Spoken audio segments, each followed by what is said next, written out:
বলছি পাহাড়ের ঢালে বসে চা বাগান থেকে ডিরেক্ট চা তুলে একটা কাপ চা খাওয়া যেতে পারে তো নাকি? হ্যাঁ পারে পারে, অবশ্যই পারে। আরে মানুষ এখান থেকে চাঁদে গিয়ে জমি কিনে নিচ্ছে, আর আমরা দার্জিলিংয়ের পাহাড়ে ঘুরে বেড়িয়ে চা বাগানের পাশে বসে বসে একটা কাপ চা খেতে পারবো না? চা খাবো অবশ্যই, তবে তার আগে চলো একটু রামকৃষ্ণ মিশন থেকে ঘুরে আসি। মনটা একটু পবিত্র হয়ে যাক, তারপর হাঁটাহাঁটি করে যখন ঘাম ঝরবে মনটা তখন চায়ের জন্য একদম হাহাকার করে উঠবে। আর ঠিক সেই সময় হেঁটে বেড়াবো চা বাগানে, রাস্তার পাশে কোনো পাহাড়ি কন্যের হাতে এক কাপ চা পান করে, তবেই তখন মন শান্ত হবে। কি সিনিয়র, কেমন লাগছে? ও সকাল থেকে যা পাহাড়ে চড়লাম, তাতে সকালে যেটুকু খেয়েছিলাম সব ক্যালোরি লস্ট ইতিমধ্যে। In the meantime calorie lost, calorie আর নেই। নতুন করে মনে হয় ক্যালোরি নিতে হবে, নাহলে আর পাহাড়ে উঠতে পারছি না। অনেকটা ঢালু জায়গা, উঠুন। ও আরে ভাই, পা চলছে না আর, যা অবস্থা। ওহ, তেনজিং রকের একদম পাশেই আছে রায়ভিলা বা রামকৃষ্ণ মিশন। আমরা এখন সেখানেই চলে এসেছি দুজনে মিলে। জায়গাটা বিরাট ঢালু, মানে এতটা ওপরে উঠতে হচ্ছে, ওই জন্য আমরা দুজনে দেখুন মাঝ রাস্তায় ক্লান্ত হয়ে একটু রেস্ট নিচ্ছি। পেছনেই দেখুন রামকৃষ্ণ মিশনের লোগোটা আছে। আর এই ঢালুর জায়গাটা আপনারা দেখলে বুঝতে পারবেন। এরকম এখনো ওই অত দূর একদম টপ ওই অবধি এখনো পর্যন্ত উঠতে হবে। আর এইটুকু উঠেই আমরা হাঁফিয়ে দুজনে দাঁড়িয়ে আছি, একদম দম হালকা হয়ে গেছে আমাদের। আমরা মাঝ রাস্তায় জাস্ট একটু রেস্ট নিচ্ছি আর কি। ছোট্ট একটা 4 চাকা গাড়ি নিয়ে আমরা ঘুরে বেড়াচ্ছি পাহাড়ের পথে। দার্জিলিংয়ের লেবং কার্ট রোডে তেনজিং রকের মাত্র কয়েকশো মিটার দূরেই অবস্থিত RKM অর্থাৎ দার্জিলিংয়ের রামকৃষ্ণ মিশন, যেটা পর্যটকদের কাছে রায়ভিলা নামে সুপরিচিত। পাহাড়ের ধাপে ধাপে তৈরি হয়েছে 4 তলার এই বিল্ডিংটা। সত্যি দার্জিলিং শহরটা না দেখলে বিশ্বাস করা যায় না যে মানুষ পাহাড়ের ওপর কত রকম কারসাজি করতে পারে। পাহাড়ের ওপর ট্রেন চলছে, বড় বড় বিল্ডিং, টাউন হলের ঘড়ি, ডিস্কো থেকে শুরু করে পাব, ভালো ভালো খাবার দোকান, যা চাইবেন সব পাবেন হাতের কাছে। যাই হোক, এই বাড়িটা না দেখতে খুব সুন্দর। 1911 সালের 13ই অক্টোবর এখানে সিস্টার নিবেদিতা মারা গিয়েছিলেন। জীবনের শেষ কয়েকটা বছর তিনি এখানেই থাকতেন। ভিজিটার্স রুমে একটা কমেন্ট করতে বলছে আর কিছু লিখতে বলছে। লিখে ফেলুন কিছু একটা। আগে নিজের নামটা সই করে দিয়েছি। কি লিখলেন জানাবেন পরে, বুঝলেন? বুঝলেন কি লিখলেন আগে জানাবেন পরে। I am proud. কিছু শুনতে পাইনি লোক।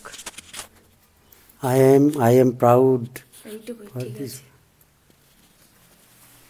চারিদিকে একদম নিস্তব্ধ, এত এত আস্তে, নিজের গলার আওয়াজটাই নিজের কানে এত ভয়ঙ্করভাবে লাগছে।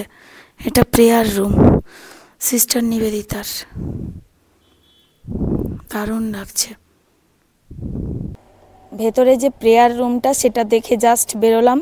আর ওই যে পেছন দিকে দেখুন ওই ভদ্রলোক এখনও আসছেন, বলছেন যে রামকৃষ্ণের মূর্তি যেখানে নেই সেখানে মানে রামকৃষ্ণের মূর্তি আরও কোথাও না কোথাও থাকবে, যেহেতু এটা রামকৃষ্ণ মিশন। তো আমার এখানে দেখে মনে হচ্ছে যে না, আর কোনো জায়গায় নেই, কারণ যেদিকে যাচ্ছি প্রত্যেকটা জায়গায় নো এন্ট্রি করা আছে। আর কিছু জায়গা তো স্ট্রিক্টলি ট্যুরিস্টের জন্য একদম প্রহিবিটেড জোন। তো প্রেয়ার রুমটা যে দেখে এলাম, মানে একটা এত বেশি সেখানে শান্ত, পরিবেশটা এত চুপচাপ যে সেখানে মানে একটা পিন পড়লেও আওয়াজ হবে এরকম একটা নিস্তব্ধতা। এখানে অনেক অনেক নিশ্চয়ই সন্ন্যাসীরা নিশ্চয়ই থাকেন, কিন্তু মানে দেখলে জায়গাটা বোঝা যাবে না যে কারোর অস্তিত্ব আছে। শুধু ওই বাইরে জামা কাপড়টুকু মেলা আছে, ওগুলো দেখলেই বোঝা যায় যে না, এখানে মানুষজনের অস্তিত্ব আছে। প্রেসিডেন্সি কলেজের প্রথম প্রিন্সিপাল ছিলেন মিস্টার PK রায়। এই বাড়িটা আসলে তাদের পরিবারেরই বাড়ি। বাড়িটার বয়স প্রায় 125 বছর। এটার মালিক PK রায়ের ভাই দ্বারকানাথ রায়। গুগল করে যেটুকু জানতে পারলাম, আচার্য জগদীশচন্দ্র বোস দার্জিলিংয়ে থাকতে খুব ভালোবাসতেন। তিনি কয়েক মাসের জন্য এই বাড়িটা ভাড়ায় নিয়েছিলেন। ভেতরে ঢুকলে মনে হবে বাপ রে বাপ, এ কোন রাজ্যে পৌঁছে গেলাম যেখানে কোনো শব্দ নেই। এই বাড়ির মধ্যে যে মানুষের বসবাস রয়েছে সেটা তো প্রায় বোঝাই যায় না। ভাগ্যিস ভেতরের বাসিন্দারা জামা কাপড় কেচে রোদে শুকোনোর জন্য ঝুলিয়েছিলেন, না হলে বুঝতেই পারতাম না যে এই বাড়ির ভেতরেও কেউ আছে। শান্তির জায়গা এই রামকৃষ্ণ মিশন। এবারে আমাদের ড্রাইভার দাদা জিজ্ঞেস করলেন, সাহাব আপ কাহা জানা হ্যায়? আরে আমরা আর কি বলবো, আমরা তো এখানকার কিছুই জানি না, আপনি যেদিকে পারেন নিয়ে চলুন। উনি তখন বললেন, সাহাব থোড়া উপর যায়েঙ্গে? আমি বললাম, হ্যাঁ উপরে চলুন, আবার এমন উপরে ঠেলে দেবেন না যে একদম ভগবানের পেয়ারা হয়ে যাব, এরকম আবার ঠেলে দেবেন না, ঠিক আছে তাহলে চলুন। তো উনি আমাদের নিয়ে গেলেন।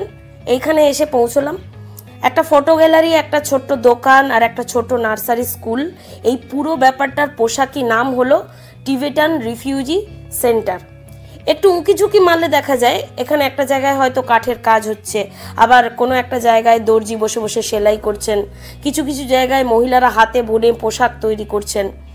রিয়েল লাইফ স্টাডি বা হিউম্যান ফটোগ্রাফি এইসব ক্ষেত্রে কিন্তু ব্যাপারগুলো দেখতে ভালো লাগে, কিন্তু বাস্তব আসলে বড্ড কঠিন। এগুলো সবই আমার ব্যক্তিগত মতামত। এখন স্ক্রিনে যেটা দেখতে পাচ্ছেন এটা হচ্ছে এখানকার ফটো গ্যালারি। অনেক বিখ্যাত বিখ্যাত মানুষ এখানে এসেছেন, সেই সমস্ত ছবি এখনো এখানে আপনারা গেলে দেখতে পাবেন।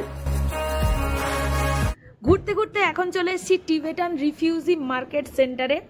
এই জায়গায় জ্যোতি বসু থেকে শুরু করে রাজীব গান্ধী, ইন্দিরা গান্ধী, এরকম বহু বিখ্যাত মানুষজন এসেছেন। তো এত কাছাকাছি এসে আমাদেরও মনে হলো যে কাছাকাছি তো আছি, জায়গাটায় ঢু মারলে কেমন হয়। আর যেমন ভাবা তেমন কাজ, চলে এলাম দুজনে এই টিবেটান মার্কেট দেখতে।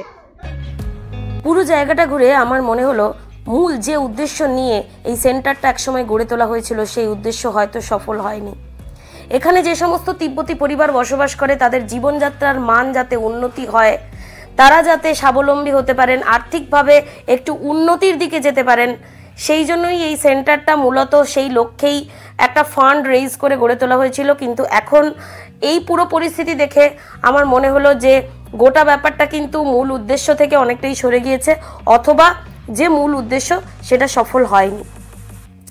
যাই হোক, প্রায় 100 মানুষের বসবাস এখানে হলেও আপনারা গেলেই বুঝতে পারবেন যে জীবনযাত্রার মান কিংবা আর্থিক পরিস্থিতি এখানে খুব একটা ভালো নয়।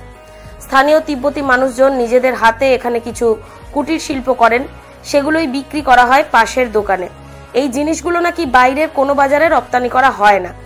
এবারে দোকানের ভেতর যদি আপনারা ঢোকেন তাহলে বোঝা যাবে যে জিনিসগুলোর দাম সাধারণ বাজারের তুলনায় অনেকটাই বেশি। সেক্ষেত্রে আমার প্রশ্ন যে পর্যটকেরা তাহলে কেন এখানে জিনিসগুলো কিনবেন এতটা বেশি দাম দিয়ে?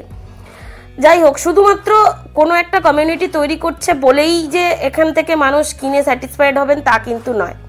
এবার ফটো গ্যালারি দেখে আমি একটু দোকানে ঢু মারলাম। পাহাড়ি মানুষজনকে দেখে আমার একটা কথাই বারবার মনে হয় যে খুশি থাকা বা আনন্দে থাকা কাকে বলে সেটা এনারা বোধহয় খুব ভালোভাবে জানেন। কত অল্পে কত কমে ভালো থাকা যায়, কত কম রোজগারে হাসি খুশি থাকা যায়, সেই মন্ত্রটা এদের কাছ থেকে শিখে নিতে পারলে বেশ হয়। এবার নিজেদের মধ্যে মহিলারা যে কি কথা বলছিলেন সেটা আমি হাজার চেষ্টা করেও বুঝতে পারলাম না, তবে ভাঙা হিন্দিতে দুপক্ষের মধ্যে কিছু কথাবার্তা হলো। আলাপচারিতা সেরে আমরা আবার বেরিয়ে গেলাম আমাদের পরবর্তী গন্তব্যে।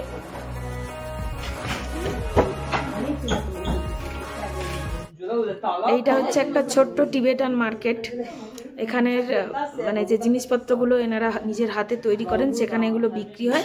আর এই জিনিসগুলো কিন্তু বাইরের মার্কেটের কোথাও পাওয়া যায় না। কটন কটন নয়, সুতো নয়, উল উল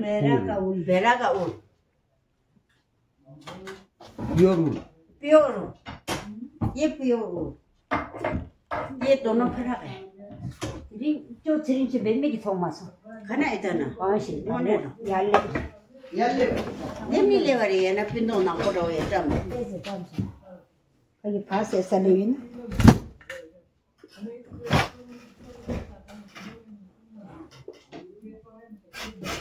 yang sombe nusa tembe ये बाइक में था आज का नहीं था एक आदमी था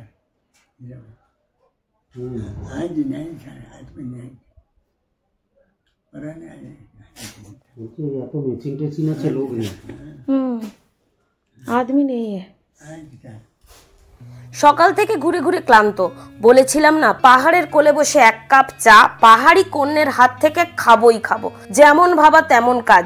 আমরা ভাই কোনো কিছুতেই পিছিয়ে থাকার লোক নয়। আমাদের গাড়ির ড্রাইভার সাহেবকে বললাম চলুন তো একটু রঙ্গিত টি গার্ডেন থেকে ঘুরে আসি। কোটপাড়ায় থেকে থেকে আবার আমাদের যা অবস্থা, যে পরিমাণ চা আমরা সারাদিন খাই, আমরা যে পরিমাণ চা খোর হয়ে উঠছি, তাতে আমার আশঙ্কা যে হাত কেটে গেলে দুদিন পরে হয়তো রক্তের বদলে চা বেরোবে। চা বাগান দেখতে এবং চা কিনতে আমরা এখন চলে এসেছি রঙ্গিত ভ্যালিতে। আর এই চা বাগানের মাঝখান দিয়ে ঘুরে টুরে বেড়াচ্ছি। তবে এই চা বাগানের অবস্থা দেখে আমার যেটা মনে হচ্ছে সেটা হচ্ছে এখানে চা গাছের তুলনায় উপরে চা বিক্রির যে দোকানগুলো আছে না, তার সংখ্যা অনেক বেশি। চা বাগানে আপাতত কুকুর ঢুকে পড়েছে আর আমি সেই সব ছবি তুলছি। চা খেতে ডিরেক্ট চা খাবে।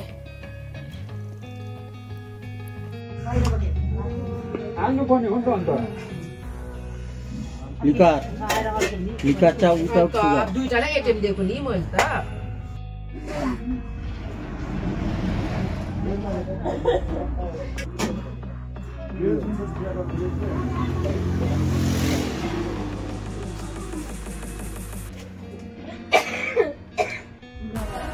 রঙ্গিত ভ্যালিতেই এরকম অনেক ছোট ছোট চা দোকান আছে। সেখানে আমাদের দাবি যে এনারা ওই অরিজিনাল এখানকার যে দার্জিলিং টি সেটা করে এনারা বিক্রি করেন। তো ঠিক আছে, সবাই যখন খাচ্ছে আমরাও ভাবছি একটু খেয়ে দেখলে কেমন হয়। তো সেইভাবেই আর কি চা খেতে চলে এসেছি। কিরকম লাগছে?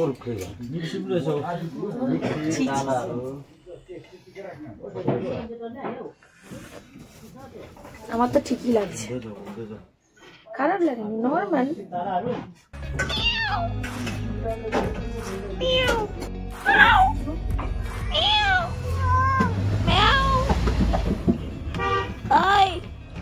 বড় বিড়াল ডাকছে, একটু দেখে দে ভাই। এই দেখছো আমার ডাকে কিরকম ছাড়া দিল। ডাকবে না, বড় বিড়াল ডাকলে হ্যাঁ, চলে গেল চলে গেল চলে গেল চলে গেল গেল আমার। চা ফা খেয়ে এখানে রাস্তা দিয়ে একটু হাঁটাহাঁটি করছি। আজকে আমাদের প্ল্যান ছিল আমরা হচ্ছে টাইগার হিল যাব সবাই মিলে, কিন্তু এখন যা মেঘ আর চারিদিকে এত কুয়াশা যে টাইগার হিল যাওয়ার পরিকল্পনা সেটা ভেস্তে গেছে। তো দেখা যাক কালকে কিরকম থাকে। যদিও কালকে আমাদের ফিরে যাওয়ার দিন, তো আমরা ফিরবো মিরিক হয়ে। যদি কালকে ভোরবেলায় ভোর রাতের দিকে উঠে বুঝতে পারা যায় যে টাইগার হিলটা গেলে কাঞ্চনজঙ্ঘার দেখা পাওয়া সম্ভব, তাহলে আমরা সেটা ট্রাই করব। আদারওয়াইজ এবারেও আমাদের মন ভার করে কাঞ্চনজঙ্ঘা না দেখতে পাওয়ার দুঃখ নিয়ে ফিরে যেতে